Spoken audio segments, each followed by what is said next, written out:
Welcome back to our channel, where we empower and inspire each other. And for the past 2 decades, I've had the profound honor of walking alongside countless individuals and families on their financial journeys. I've seen the raw fear of debt, the quiet desperation of living paycheck to paycheck, and the sheer exhilaration of achieving true financial freedom. You're here today because you're searching for something that feels incredibly elusive for so many: how to save money. You've probably tried budgeting apps, cutting expenses, maybe even giving up that daily coffee, only to relapse a week later, right? Don't worry, we've all been there.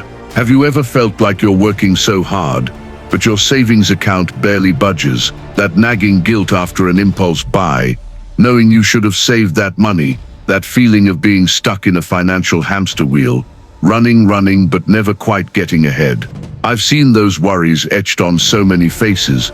I've heard the quiet cries of frustration, the whispers of regret, and I'm here to tell you, it's not your fault. Or at least it's not just about willpower. The truth is, our brains are wired in ways that often work against our financial goals.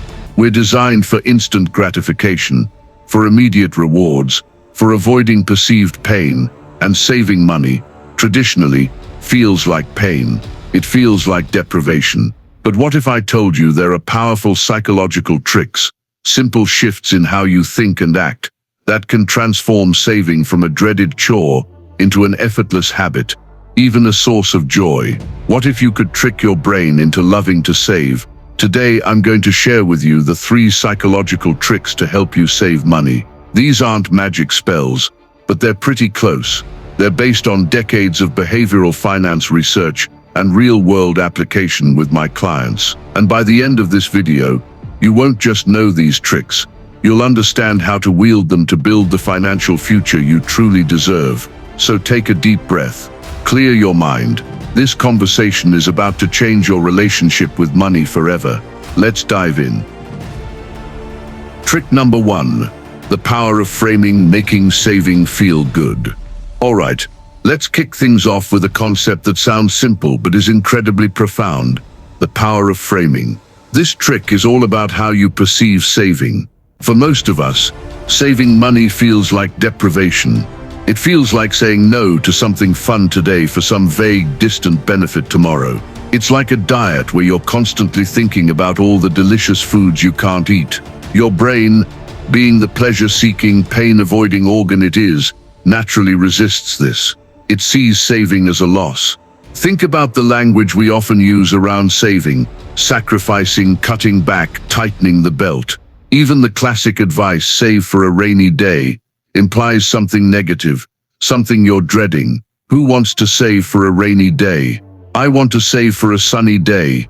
I want to save for a day filled with sunshine, laughter, and freedom. This negative framing triggers a part of our brain that associates saving with pain. And what do we do when we anticipate pain? We avoid it. We procrastinate. We find excuses. Oh, I'll start saving next month, when I get that bonus. I deserve this treat after such a hard week. Sound familiar? It's your brain trying to protect you from the perceived discomfort of saving. Here's the trick. You need to reframe saving not as a loss, but as a gain.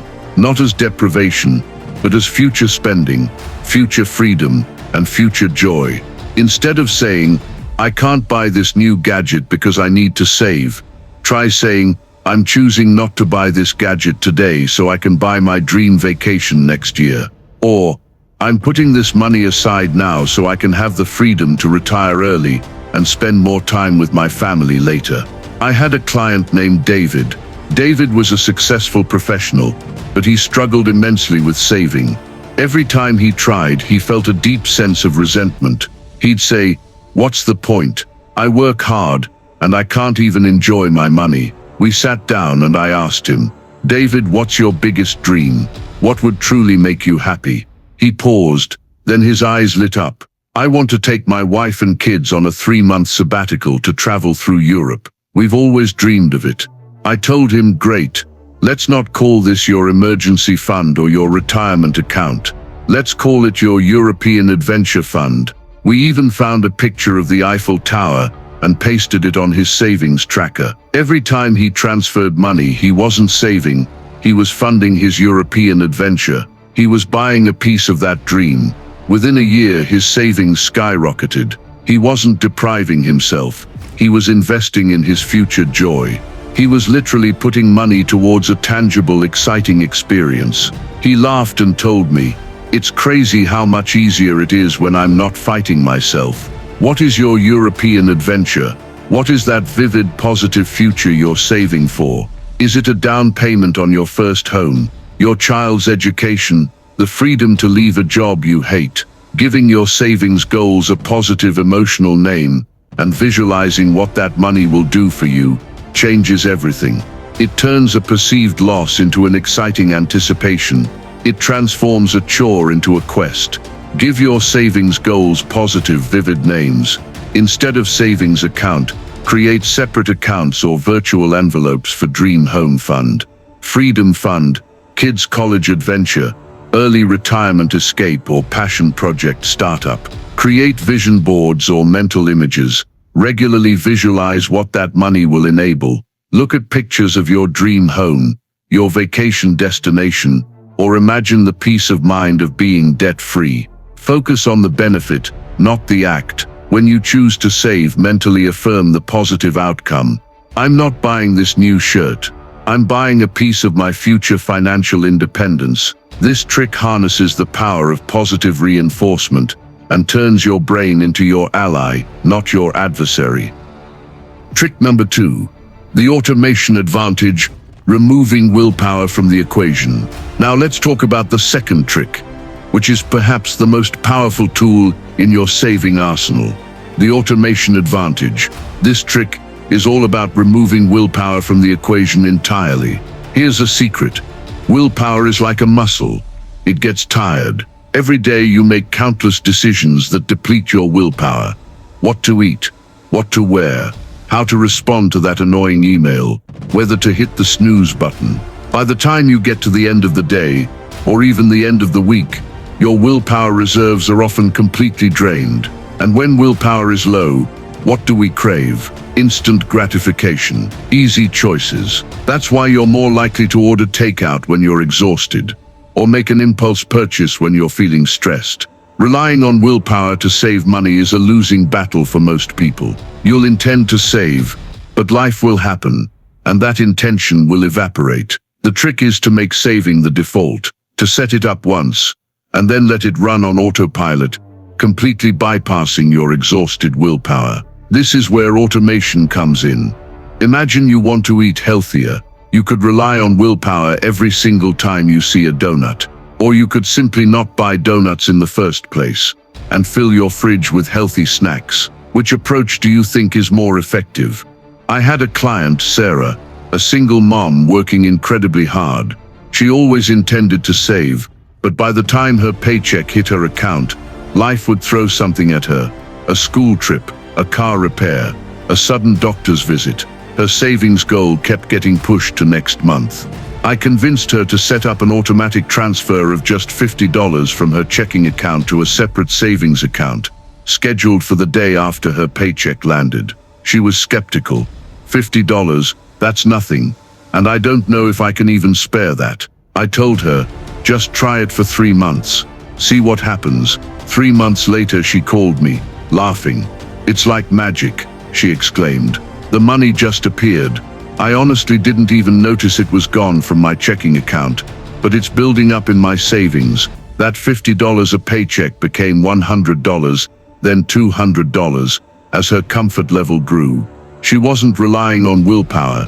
She was relying on automation. She was tricking her brain into saving without even thinking about it. How many times have you intended to save, only to find your money mysteriously gone by the end of the month? Imagine the peace of mind, the sheer relief of knowing your future is building itself, without you even having to think about it. It's like having a tiny invisible financial assistant working for you 24/7. Here are actionable steps for automation. Step 1. Set up automatic transfers.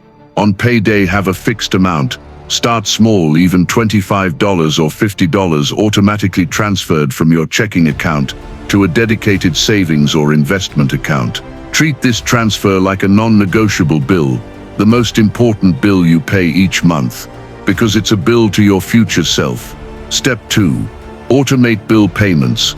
This isn't directly saving, but it prevents late fees, which are essentially wasted money that could have been saved. Step 3. Use roundup apps. Many banking apps or third-party apps like Acorns allow you to round up your purchases to the nearest dollar and invest the difference. You won't even notice the pennies adding up, but they can grow significantly over time. Step 4. Automate debt payments.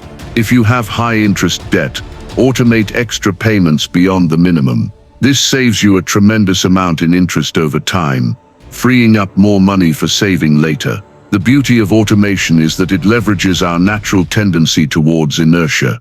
Once it's set up, it's easier to keep doing it than to stop. It turns good intentions into guaranteed actions. If you're getting value from this video and want to see more content like this, please hit the like button and smash the subscribe button. It means the world to me, and it really helps the channel grow. I'm on a mission to hit 100,000 subscribers, and with your support I know we can get there. Now that you've liked and subscribed, let's continue with our discussion. Trick number 3. The small wins effect.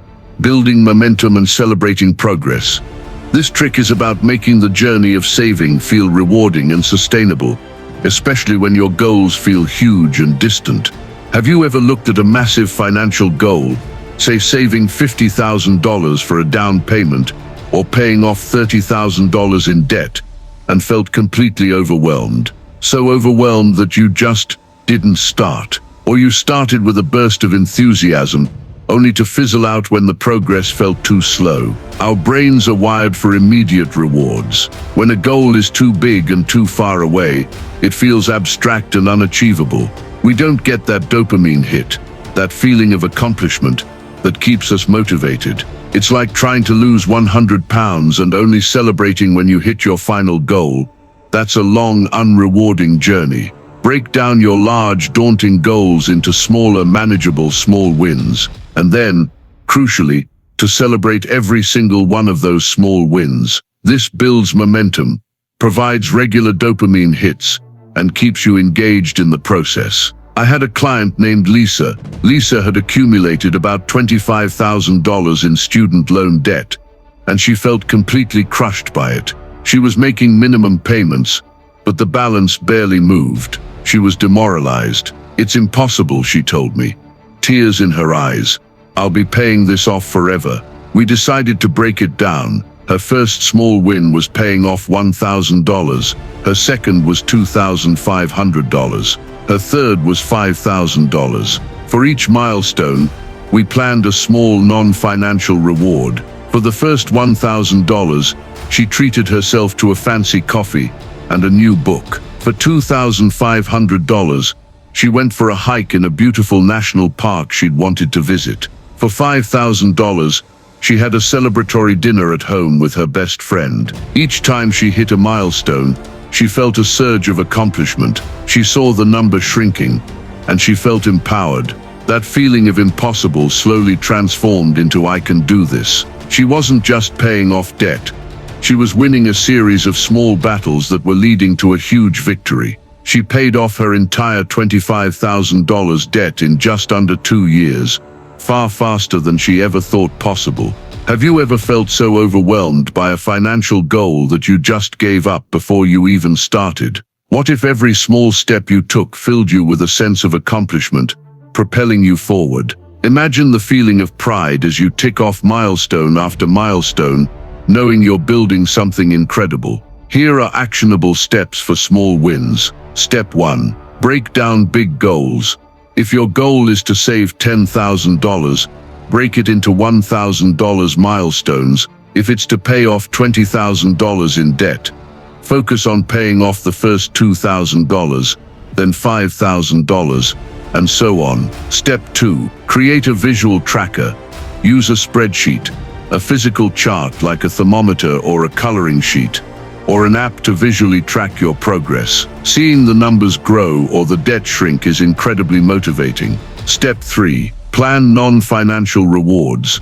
For each milestone, plan a small budgeted, non-financial reward. It could be a movie night, a long bath, a walk in nature, a new book, or an hour of guilt-free video games. The key is that the reward is meaningful to you, but doesn't derail your progress. Step 4. Focus on consistency over intensity. It's better to save a small amount consistently than to try to save a huge amount once and then give up. Small, consistent wins add up to massive results. This trick taps into our innate desire for progress and positive feedback, turning the long game of saving into a series of motivating sprints. So, how do these 3 psychological tricks work together? They form a powerful synergy. You frame saving positively to make it feel desirable. You automate it to bypass willpower and ensure consistency. You break it down and celebrate small wins to maintain motivation and build momentum. It's a complete system designed to work with your brain, not against it. I know what some of you might be thinking. I don't earn enough to save. I hear this often.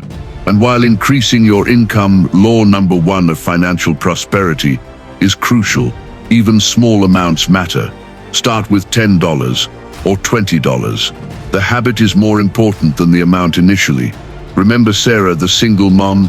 Her $50 automated savings felt like nothing, but it built up. It's too hard to start. That's why we use automation and small wins. Don't rely on willpower.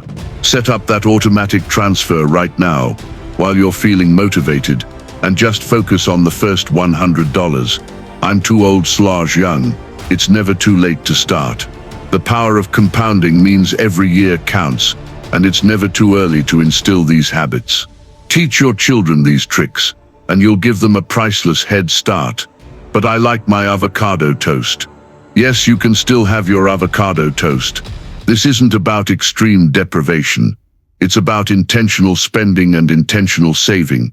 Maybe you have avocado toast 3 times a week instead of 7, and the difference goes to your freedom fund. It's about choices, not blanket bans. Ultimately, these tricks are tools. The real power comes from your why. Why do you want to save? Is it for the peace of mind that comes from having an emergency fund? The joy of buying your first home? The freedom to leave a job you hate and pursue your passion? The ability to provide a better future for your children? The security of a comfortable retirement, free from financial worry? Imagine that feeling. Imagine the weight lifting off your shoulders. Imagine the pride in your heart as you watch your savings grow, knowing you're building a life of security and opportunity. Imagine the look on your child's face when you tell them their college fund is fully funded. Imagine the quiet dignity of living your golden years without financial stress. These aren't just numbers on a screen. They're the building blocks of your most cherished dreams. They're the antidote to financial anxiety. They're the path to true freedom. We've explored the 3 psychological tricks to help you save money. The power of framing. Make saving feel like a gain, not a loss. The automation advantage. Remove willpower from the equation. The small wins effect. Build momentum and celebrate every step. These are not just theories. They are the practical, human-friendly keys to unlocking your saving potential. I've seen them transform lives, from those struggling paycheck to paycheck to those building incredible wealth. Your financial prosperity is not just about how much you earn. It's about how effectively you manage what you earn. And managing effectively starts with understanding yourself, understanding your brain, and then using that knowledge to your advantage. You have the power to change your financial story. You have the power to break free from the cycle of scarcity and step into a life of abundance. It won't always be easy, but with these tricks, you'll have powerful allies on your side. What single trick will you implement today? Will you rename your savings account to something inspiring? Will you set up that automatic transfer right now? Will you break down your biggest financial goal into a small, achievable win and celebrate it? Don't wait. Don't procrastinate. Your future self is waiting. Your dreams are waiting. If this message resonated with you, if it sparked a new thought, or if it just gave you a clearer path forward, please hit that like button, share it with someone who needs to hear this message. And if you haven't already, subscribe and ring that notification bell so you don't miss out on more insights from my 2 decades in this incredible space. Thank you for joining me today. Until next time, stay wise, stay disciplined, and keep building your extraordinary life.